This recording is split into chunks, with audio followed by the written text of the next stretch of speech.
ইদানিং অনেকের মৃত্যুর পর তাদেরকে শহীদ বলে আখ্যা দেয়া হয়। ব্যাপারটি কতটুকু সঠিক বলবেন কি? প্রিয় ভাই, রাসেলের উত্তরে আমরা বলতে চাই যে এ পৃথিবীতে আল্লাহর দ্বীনকে বাস্তবায়ন করতে যেয়ে অথবা বিজয়ী করতে যেয়ে কাফেরদের বিরুদ্ধে সশস্ত্র সংগ্রামে যে মুমিন ব্যক্তি নিহত হয় তাকে শহীদ বলে। আমি আবারও বলছি, আল্লাহর জমিনে আল্লাহর দ্বীনকে বিজয়ী করতে যেয়ে কাফেরদের বিরুদ্ধে সশস্ত্র সংগ্রামে যে মুমিন ব্যক্তি নিহত হয় তাকে শহীদ বলা হয়। সহিহ বুখারীর বর্ণনায় এসছে যে সাহাবারা আল্লাহ রাসূল সাল্লাল্লাহু আলাইহি সাল্লামকে জিজ্ঞেস করেছিলেন যে, হে আল্লাহ রাসূল, কারা আল্লাহর রাস্তায় জিহাদ করছে এটা আমরা কিভাবে বুঝবো? তার উত্তরে আল্লাহর হাবিব সাল্লাল্লাহু আলাইহি ওয়াসাল্লাম বলেছিলেন, মান কাতালা লিতাকুনা কালিমাতুল্লাহি হিয়াল উলিয়া ফাহুয়া ফি সাবিলিল্লাহ। যে ব্যক্তি আল্লাহর দ্বীনকে, আল্লাহর বিধানকে কিংবা আল্লাহর আইনকে বাস্তবায়নের জন্য, আল্লাহর দ্বীনকে বিজয়ের জন্য যে সংগ্রাম করে যাচ্ছে সেই আল্লাহর রাস্তায় আছে। আর সে আল্লাহর রাস্তায় থাকা অবস্থায় যদি কেউ মৃত্যুবরণ করে বা নিহত হয় তাকেই ইসলাম শহীদ বলে ঘোষণা করেছে। তবে সেক্ষেত্রে একটি শর্ত রয়েছে, সেটি হচ্ছে দুন আগারাদিন মিন আগারাদিদ দুনিয়া। দুনিয়ার কোনো কারণে, দুনিয়ার কোনো লোভে পড়ে, দুনিয়ার কোনো স্বার্থের জন্য যদি কেউ আল্লাহ রাস্তায় জেহাদ করে মৃত্যুবরণও করে, সে শহীদের কোনো মর্যাদা বাদাম আল্লাহ তাআলার কাছে নেই। কেননা আমরা হাদিস থেকে জেনেছি অনেক শহীদ কিয়ামতের ময়দানে আল্লাহ তাআলা তাদেরকে জাহান্নামে ফেলে দিবেন। আল্লাহ বলবেন যে তুমি তো দুনিয়াতে জেহাদ করেছিলে, যে মানুষ তোমাকে বীর বলবে, মানুষ তোমাকে সাহসী বলে ঘোষণা দিবে, বাহাবা পাওয়ার জন্য তুমি জেহাদে অংশগ্রহণ করেছিলে এবং সেখানে নিহত হয়েছ।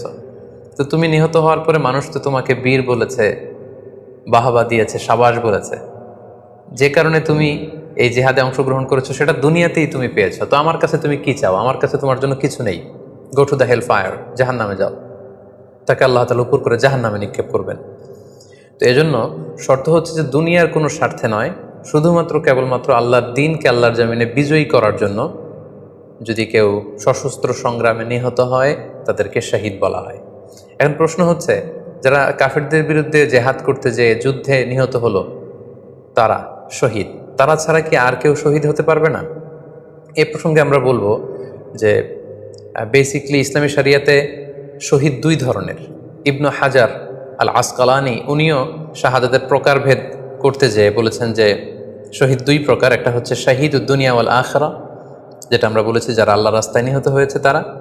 আরেকটা হচ্ছে শাহিদুল আখিরা, যারা দুনিয়াতে আল্লাহর রাস্তায় নিহত হয়নি কিন্তু পরকালে তারা শাহাদাতের মর্যাদা লাভে ধন্য হবে।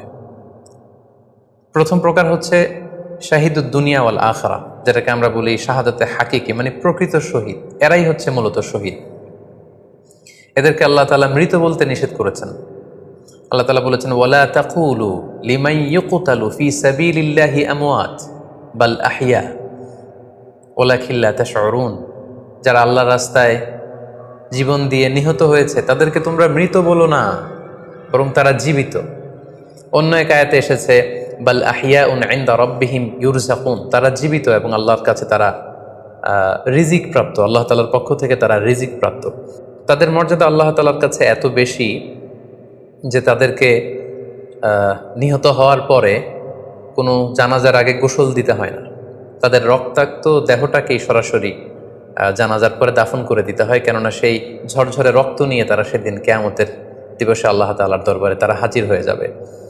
এবং আমরা যদি কোরআনের দিকে তাকাই, কোরআন আমাদেরকে জানিয়েছে, আনা আমাল্লাহু আলাইহিম মিনান নাবিয়িন ওয়াস সিদ্দিকিন ওয়াশ শুহাদাই ওয়াস সালিহিন, মানে সবচেয়ে শ্রেষ্ঠ তাবাকা বা দারাজা হচ্ছে নবীদের দারাজা, নবীদের পরে হচ্ছে সিদ্দিকিনদের দারাজা, এবং সিদ্দিকিনদের পরেই যাদের মর্যাদা আল্লাহ তাআলার কাছে সবচাইতে বেশি তারা হচ্ছে শুহাদা। এজন্য প্রতিটি মুমিনের জীবনের আকাঙ্ক্ষা বা তামান্না থাকা উচিত তারা যেন শাহাদাতের মৃত্যু আল্লাহ তাআলার কাছে কামনা করে। এবং আমরা যদি সাহাবাদের জীবনের দিকে তাকাই তাহলে দেখবো ওনারা সবসময় আল্লাহ তাআলার কাছে শাহাদাতের মৃত্যু কামনা করতেন। সাইয়েদনা ওমর ফারুক রাদিয়াল্লাহু তাআলা আনহু আল্লাহ তাআলার কাছে সবসময় শাহাদাতের মৃত্যু চাইতেন। সহিহ বুখারীর বর্ণনায় এসছে, ওমর ফারুক রাদিয়াল্লাহু তাআলা আনহু দোয়া করতেন আর বলতেন, আল্লাহুম্মা রযুকনি শাহাদাতান ফি সাবিলিক ওয়াজআল মাউতি ফি বালাদি রাসূলিক, মানে হে আল্লাহ, আপনি আমাকে শাহাদাতের মৃত্যু নসিব করুন এবং আপনার প্রিয় হাবিবের এই শহর মদিনা শহরে আমার মৃত্যু আপনি নসিব করুন। এবং আমরা যদি ওমরে ফারুকের জীবনের দিকে তাকাই তাহলে আমরা দেখব যে উনি শহীদি মৃত্যু লাভ করেছিলেন। একজন অ্যাসাসিনেটরের মাধ্যমে আত্মাইর আঘাতে তিনি শহীদ হয়েছিলেন এবং আল্লাহ রাসূল সাল্লাল্লাহু আলাইহি ওয়াসাল্লামের পাশে আবু বকর রাদিয়াল্লাহু তাআলা আনহুর কবর, তার পাশেই কিন্তু ওমরে ফারুকের কবর। তার মানে মদিনাতেই তিনি আল্লাহ রাসূল সাল্লাল্লাহু আলাইহি ওয়াসাল্লামের পাশে মৃত্যুবরণের পরে শোয়ার সৌভাগ্য তিনি অর্জন করেছেন। তাহলে এই আলোচনা থেকে আমরা বুঝলাম যে প্রকৃত শহীদ হচ্ছে যারা আল্লাহর রাস্তায় নিহত হয় এবং এর মর্যাদা আল্লাহ তাআলার কাছে অনেক বেশি। কিন্তু এই শাহাদাতে হাকিকি বা প্রকৃত শহীদ ছাড়াও আরও অনেক মৃত ব্যক্তিকে আল্লাহ রাসূল সাল্লাল্লাহু আলাইহি ওয়াসাল্লাম শহীদি মৃত্যুর সুসংবাদ দিয়েছেন।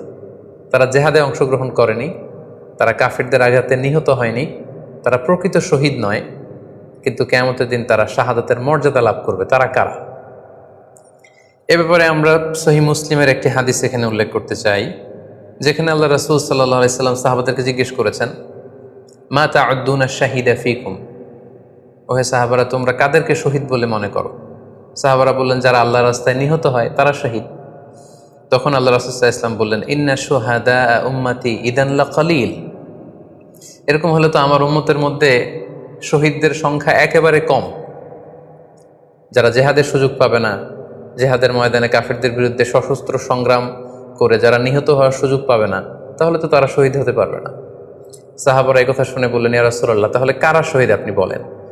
তখন আল্লাহ রাসূল সাল্লাল্লাহু আলাইহি ওয়াসাল্লাম বললেন যে যারা আল্লাহর রাস্তায় নিহত হয় তারা তো শহীদ বটেই, পাশাপাশি ওমান মাতা ফি তাউনি ফাহুয়া শাহীদ, মহামারীতে যারা মারা যায় তারাও কিন্তু শহীদ। প্লেগ রোগে বা মহামারীতে, এই যে করোনা ভাইরাসের সময় যারা ঈমানের সাথে ইন্তেকাল করেছে তাদেরকেও আল্লাহ তাআলা শাহাদাতের মর্যাদা দান করবেন। ওমান মাতা ফিল বাতনি ফাহুয়া শাহীদ, পেটের পীড়ায়, পেটের কোনো রোগে যদি কেউ আক্রান্ত হয়ে মারা যায় সে কিয়ামতের দিন শাহাদাতের মর্যাদা লাভ করবে। ওয়াল গরিকু শাহীদ, পানিতে ডুবে যদি কেউ মারা যায় সেও শাহীদ।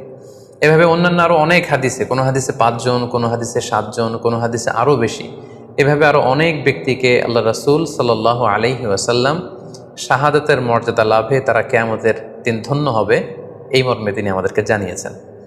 সুনানে নাসাইর একটি বর্ণনা থেকে আমরা জানতে পারি, আল্লাহর হাবিব সাল্লাল্লাহু আলাইহি ওয়াসাল্লাম বলেছেন, মান কুতিলা দুনা মাজলামাতিহি ফাহুয়া শাহীদ, অন্যায়ভাবে যদি কাউকে হত্যা করা হয়, হি ইজ ডিফেন্ডিং ইনজাস্টিস, অন্যায় প্রতিরোধে সে মারা গিয়েছে, এরকম মৃত্যুকেও তিনি শাহাদাতের মৃত্যু বলে ঘোষণা করেছেন।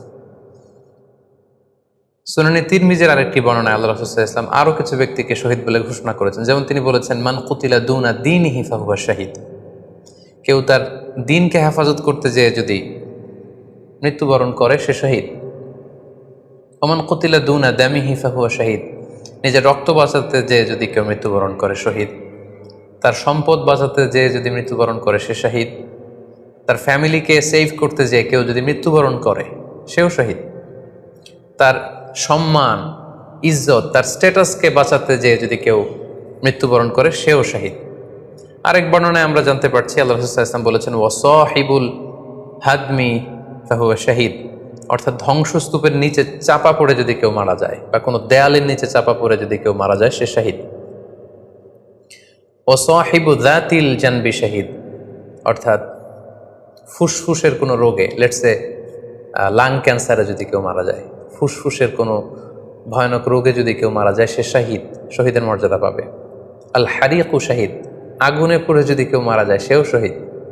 ওয়াল মারআতু তামুতু বিজুমইন শাহীদ, বাচ্চা পেটে ধারণ করেছে, অর্থাৎ গর্ভবতী মা যদি এই প্রেগনেন্সির কারণে কিংবা বেবি ডেলিভারি করতে যেয়ে যদি মারা যায় সেও কিন্তু শহীদদের কাতারে দাঁড়াবে।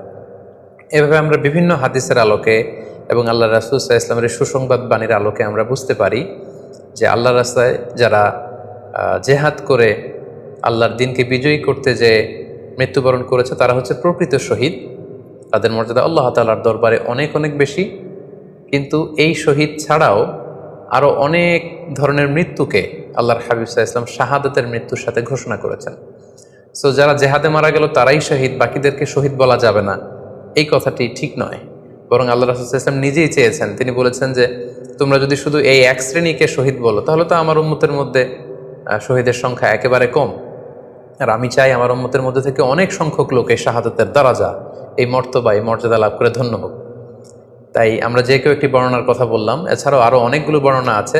এই ধরনের মৃত্যু যারা বরণ করেছে, লেটসে পানিতে ডুবে, আগুনে পুড়ে, পেটের পীড়ায়, নিজের সম্পদ বাঁচাতে যে, অন্যায়ের প্রতিরোধ করতে যে, সন্তান ভূমিষ্ঠ করতে যে, এরকম যত ধরনের মৃত্যু রয়েছে, এ ধরনের মৃত্যুকে আল্লাহ রাসূল সাল্লাল্লাহু আলাইহি ওয়াসাল্লাম শহীদি মৃত্যু বলেছেন। এবং কিয়ামত দিবসে এই সমস্ত লোকেরাও তারা শাহাদাতের মর্যাদা লাভে ধন্য হবে ইনশাআল্লাহ। আশা করি প্রশ্নের উত্তর আপনি পেয়েছেন। আল্লাহ তাআলা আমাদের সবাইকে সঠিকভাবে ইসলাম জানার, বুঝার এবং সে অনুযায়ী মানার তৌফিক দান করুক। হাযা মা ইনদি ওয়াল ইলমু ইনদাল্লাহ আলাইহি তাওয়াক্কালতু ওয়া ইলাইহি উনীব। ওয়াসসালামু আলাইকুম ওয়া রাহমাতুল্লাহি ওয়া বারাকাতুহু।